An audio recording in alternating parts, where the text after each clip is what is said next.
اس سے پہلے بھی جب اڈیالہ جیل میں قیدیوں پر ملاقاتوں پر پابندی لگائی گئی تھی تو ایک طویل جو تھا وہ گیپ اس میں آ گیا تھا. ان دنوں میں شنگھائی کانفرنس بھی ہو رہی تھی، لیکن ہم دیکھتے ہیں کہ اس کے بعد بھی ملاقاتوں پر کچھ پابندی ہے. پہلے کی طرح ملاقاتیں نہیں ہو رہی. ایگزیکٹلی. دیکھیے جی، ہمارے اگر آپ دیکھیں گے نا، لاہور میں ہمارا ایک ایونٹ ہوا، ہمارا اس سے پہلے سنجانی کے مقام پہ ایک ایونٹ ہوا، ٹھیک ہے. اور میں آپ کو بتاؤں، لاہور کا ایونٹ اور سنجانی کا ایونٹ، جلسوں کی آپ بات کر رہے جلسوں کی بات کر رہا ہوں، ہیں بالکل جی. ٹھیک ہے. تو اس میں وہاں کا لوکل نکلا ان میجورٹی، جی ٹھیک ہے. ساری باتیں، پرچے مرچے بھی کٹے، وہ تکالیف بھی آئی، لیکن یہ سب کے لیے ایک حیران کن بات تھی. پہلے یہ ہم پہ یہ ڈالتے تھے کہ جی کے پی حکومت جو ہے وہ کے پی سے اتنے در در لوگوں کو لے کر آئی. بھائی کے پی میں تو خان کا ورکر ہے، کے پی میں آپ کو پتہ ہے خان کی کتنی پذیرائی ہے، اور پنجاب میں بھی بہت زیادہ پذیرائی ہے، ٹھیک ہے. تو ان دو جلسوں نے بالکل یہ جو پی ڈی ایم پر مبنی جو حکومت ہے ان کی آنکھیں کھول دی، ٹھیک ہے. ان کو خوف میں طاری کر دیا. جیسا آپ نے بالکل صحیح طرف نشاندہی کی. آپ کو پتہ ہے کہ ایک مہینے میں ایک رات آپ کو یاد ہوگا کہ میڈیا میں تھلی مچ گئی تھی کہ جی ترامیم آ رہی ہیں، اور جی جب جس سے پوچھو کیا ترامیم ہے، کسی کو پتہ ہی نہیں تھا ترامیم ہے کیا. نو بڈی واز اویئر آف، کسی کو پتہ ہی نہیں تھا. اینی وے، پھر اس کے بعد آپ دیکھیں اس سے پہلے ہی خان صاحب سے پابندیاں لگا دی، کیونکہ ان کو پتہ تھا کہ اگر یہ خان صاحب کے پاس گئے، وہاں سے جب خان صاحب کو پتہ چلے گا کہ یہ سین ہے، ٹھیک ہے، تو پھر یہ کچھ ہوگا. ہم نے دیکھیں ہمارے سب سے بڑے حریف کون تھے. ہمارے سب سے بڑے حریف جو ہے جے یو آئی کے تھے، کے پی میں اسپیشلی، ٹھیک ہے. جی ان کے ساتھ پورا ایک کمیونیکیشن سسٹم اسٹیبلش ہوا. اور مجھے آج بھی یاد ہے چیئرمین نے گوہر نے کہا کہ یہ تمام ترامیم ڈسکس ہو گئی ہیں، یہ کل ہم خان سے ان کے اوپر باقاعدہ بات کریں گے، ان کی منظوری کے بعد ہم اس پوزیشن میں ہوں گے کہ اس کو ووٹ کریں یا نہیں کریں، ٹھیک ہے. تو وہ کیا ہوا، اگلے دن ملاقات بھی نہیں کرنے دی، اور ایک دم جی اس کا وہ آ گیا، ڈرافٹ آ گیا اسمبلی میں. اور آپ نے دیکھا جس طریقے سے سینٹ میں اور پھر نیشنل اسمبلی میں قوانین پاس ہوئے، تو وہ ایک بہت ہی بھونڈا انداز تھا. آپ دیکھیں مثال کے طور پہ میں آپ کو بتاؤں کہ آئینی بینچ کا قیام فیڈرل لیول پہ آیا، اور کہا گیا کہ صوبوں کو کی مرضی ہے کہ وہ آئینی بینچ بناتے ہیں یا نہیں بناتے. اب کیا ہوگا، ہم جیسے ہر قوانین کو لے کے یہ قوم جو ہے 3-4 سال عدالتوں میں رلتی رہی. جتنے بھی آئینی ہوئے ہیں ترامیم پاکستان میں، 26 سے پہلے 25 ترامیم ہوئی ہیں. تو آپ کو اچھی طرح پتہ ہے ایک زمانے میں ایل ایف او تھا، اس پہ کتنی لیٹیگیشن جی کتنے سال تک چلتی رہی مشرف کے دور میں. پھر یہ مختلف ترامیم آئے.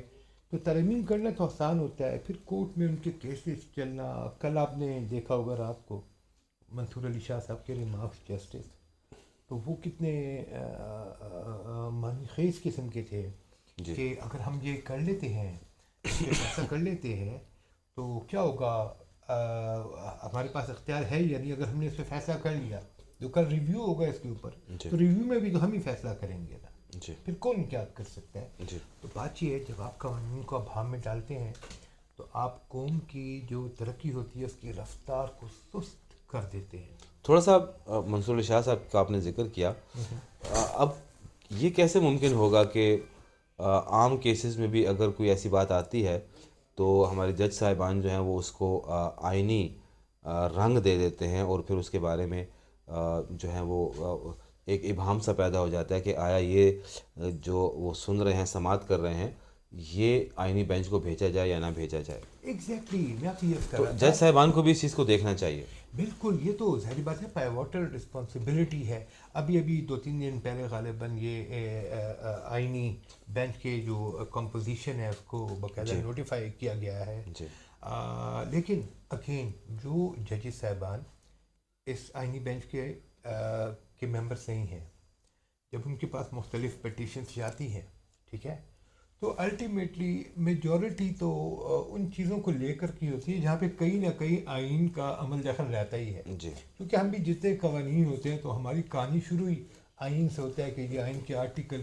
میں جی رائٹ ٹو لائف ہے، اور اس کی روشنی میں ہم لاس کو کورٹ کے سامنے ایکسپینڈ کرتے ہیں. ان کو مختلف قوانین کو کانسٹیٹیوشن کی روشنی میں جب ہم کورٹ کو اسسٹ کرتے ہیں، ان کی معاونت کرتے ہیں، تو ہم اس کے حوالہ جات دیتے ہیں. جی تو یہ ایک بہت بڑا کویسچن مارک، ایک میں آپ کو کہہ سکتا ہوں بالکل خوبصورت آپ کا سوال، کہ یہ ایک خود پیدا کردہ ایک ابہام ہے جو کہ اس آئینی ترمیم کے ذریعے جوڈیشری کو دیا گیا ہے، اور آپ دیکھیں گے کہ اس کے نتائج جو ہے نا بہت زیادہ ہولناک نتائج آئیں گے، کیونکہ ابھی تک وہ موڈس آپرینڈی، وہ ڈیوائس جو ہے ان لوگوں نے بنایا ہی نہیں ہے کہ کس طریقے سے ہم اس کو آئینی بینچ پہ لے کے جائیں گے۔ اچھا یہ بتائیں، آج پشاور ہائی کورٹ میں جی جی پشاور خیبر پختونخوا اسمبلی کے اراکین بھی تھے اور دیگر تحریک انصاف کے رہنما بھی تھے، جی جی جن کو راہداری ضمانتیں آج ملی ہیں۔ جی جی ایک تو یہ بتائیے کہ ان کے اوپر کیسز کیا تھے اور کون کون سے اراکین یا کون کون سے تحریک انصاف کے افراد اس میں شامل تھے؟ سر بات یہ ہے نا، ان پہ کیسز جو ہے نا جیسے دیگر ساتھیوں پہ تھے، جی ہلڑ بازی کے پاس پہ 788 کے کیسز، مختلف سیکشنز آف لا لگے ہوئے تھے، ٹھیک جو ہے؟ اسلام آباد میں جلسے ہاں جو وغیرہ اسلام کے آباد دوران میں ہوئے۔ جلسہ ہوا تھا، جی اور اس پہ آپ کو پتہ ہے تمام فیک جو ہے بوگس قسم کے ان لوگوں نے کیسز بنائے، اور یہ بھی کتنی شرمندگی کی بات ہے، شرم کی بات ہے جی جی کہ آپ ایف آئی آر کا یا آپ ان قوانین کو بے دردی سے تباہی کی طرف لے کے جا رہے ہیں۔ کہ دیکھیں اب ایک سیاست دان ہوتا ہے، وہ بیچارے کا کام کیا ہوتا ہے، وہ اپنا ایک جو ہے عوام کے سامنے ایک ایجنڈا رکھتا ہے، پھر وہ عوام کی غمی خوشی میں ہوتا ہے، عوام کی پرابلمس کا۔ اس میں کون کون سے افراد تھے، کون کون سے رہنما تھے؟ اس میں جی ہمارے فیصل ترغی میں صاحب آپ تھے؟ کو بتاؤں جی فیصل ترقی صاحب تھے اس میں، ارشد عمر رئی صاحب تھے اس میں، جی اس میں ہماری محترمہ عائشہ بانو کو بھی میں نے دیکھا، اس میں جی کریم تو ڈیر کو بھی دیکھا، جی عبد اور الکریم صاحب ہاں جی عبد الکریم ان کو دیکھا میں، فیصل میں نے آپ کو پہلے بتا دیا۔ جی تو یہ وہ لوگ ہیں کہ جو منسٹرس ہیں، ایم پی ایز ہیں، لاکھوں لاکھ لاکھ لوگ ان پہ ڈپینڈ کرتے ہیں، ووٹس دیے اس کو۔ اب ان کو کسی کو دہشت گرد بنا دیتے ہیں، کسی کو کہتے ہیں گملہ توڑا، حملہ آور ہو گئے، جھوٹے قصے۔ تو میں آپ کو یہ بتاؤں کہ یہ ایک اوور برڈن، ان وانٹیڈ قسم کا، عدالتوں کو اوور برڈن کر رہے ہیں اور جیلوں کو اوور برڈن کر رہے ہیں، یہاں پہ نظام انصاف کو اتنے ہرڈلس دے رہے ہیں کہ جو بھی ایم پی اے میں نہیں جائے گا ضمانت لے کر وہاں پر جائے گا، وہاں پر بیچارے کے ساتھ کیا ہوتا ہے جی وہ تو آپ کے سامنے ہی ہے۔ اچھا یہ ایک بٹ صاحب یہ بتائیے گا کہ جیسے علی امین گنڈا پور صاحب ہیں، جب جی بھی کوئی جلسہ ہوتا ہے تو اس سے پہلے وہ بڑے گرجدار اپنے اعلانات ہاں کرتے ہیں، جی ہم جی یہ کر دیں گے، ہم یہ کر دیں گے، اور ہم خان صاحب کو 15 دن کے اندر اندر جا کے چھڑا لیں گے۔ اور یہ ابھی جو سوابی کا جلسہ ہوا اس میں بھی، اور اس جلسے سے پہلے بھی انہوں نے ببانگ دہل یہ اعلان کیا کہ کارکن کفن باندھ کے آئیں اور اپنے گھروں میں بتا کے آئیں کہ اگر وہ ان کے جنازے بھی پڑھ لیے جائیں۔ تو اگر اس طریقے سے اپنے کارکنوں کو لایا جائے گا جلسوں میں تو پھر ظاہر ہے حکومت بھی تو پھر خاموش نہیں رہے گی نا۔ تو کیا اس سے کیا مطلب لیا جانا چاہیے کہ آپ کفن پہن کے آئیں اور کفن باندھ کے آئیں؟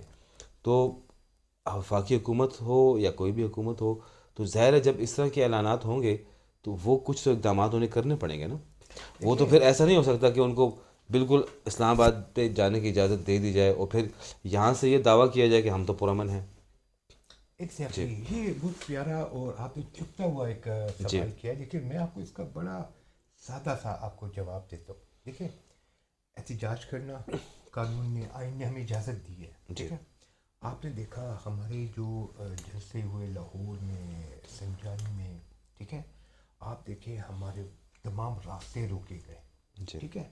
پھر وہاں سے آنسو گیس کے شیلے، پھر وہ جو ربڑ کی وہ جو بلٹس فائر کی۔ بلٹس ہوتے ہیں وہ فائر کیے گئے۔ تو اس کا الٹیمیٹلی رزلٹ کیا ہو سکتا ہے؟ آگ لگ سکتی ہے، لوگ مر سکتے ہیں۔ تو ہمارے ساتھ تو وہ حشر ہوا، تو ہم تو لٹرلی میں آپ کو بتاتا ہوں، ہم تو جب بھی جاتے ہیں تو ہم تو سب سے دعا لے کر جاتے ہیں کہ ہو سکتا ہے ہم واپس نہ آئیں۔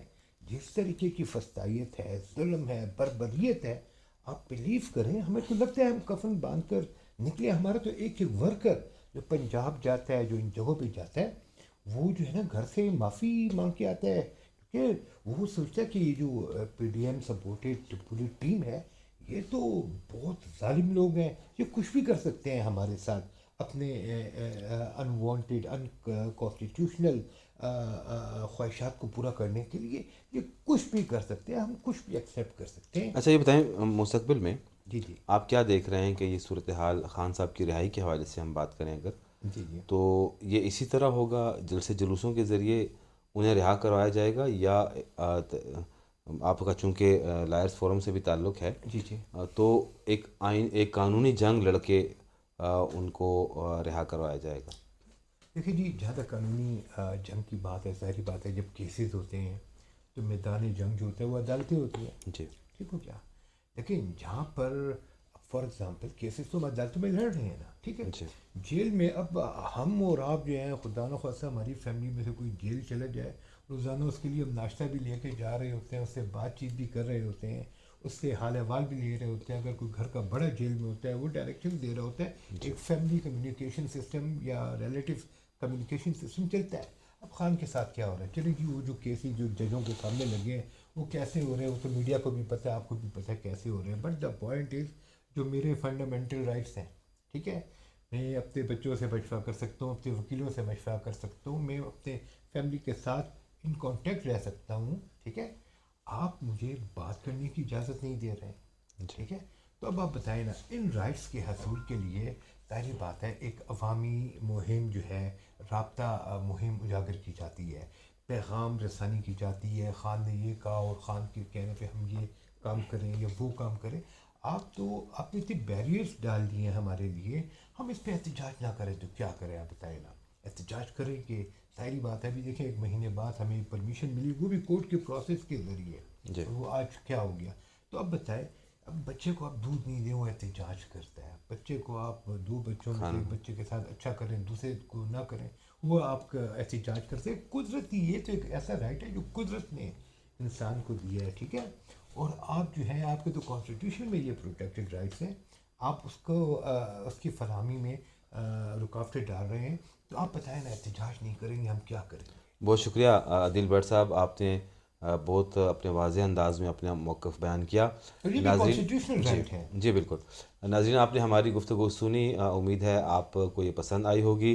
ہمارے چینل کو لائک، سبسکرائب اور شیئر ضرور کیجیے.